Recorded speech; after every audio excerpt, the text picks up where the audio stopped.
Anda kembali menyaksikan Aceh hari ini. Saudara, Kepolisian Resor Aceh Utara menggelar simulasi pengamanan tempat pemungutan suara di halaman Mapolres setempat, di mana simulasi ini bertujuan untuk memberikan pemahaman serta memastikan kesiapan personel kepolisian. Dalam melaksanakan tugas dan tanggung jawabnya pada hari pemungutan suara 27 November mendatang. Simulasi pengamanan tempat pemungutan suara yang diikuti oleh personel kepolisian dan Satlinmas Pilkada 2024 dilakukan dengan skenario pengamanan penyaluran logistik pilkada hingga sampai ke TPS di masing-masing desa. Kemudian skenario dilanjutkan dengan sekelompok pemuda yang melakukan aksi protes di tempat pemungutan suara karena temannya mendapatkan teguran dari petugas KPPS saat hendak mencoblos lebih dari satu kali. Melihat hal itu, petugas kepolisian yang mengamankan TPS langsung turun tangan untuk melerai keributan tersebut.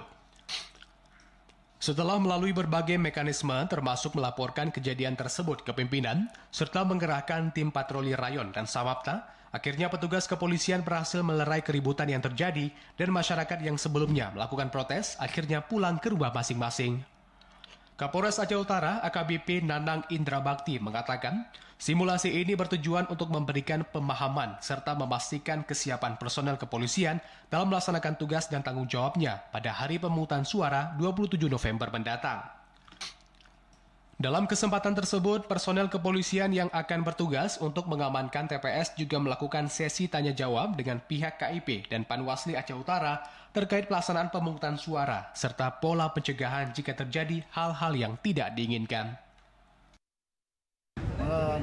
Memberikan pengetahuan kepada petugas TPS, khususnya untuk di Polri, dalam hal ini tugas untuk mengamankan kotak suara awal sampai akhir.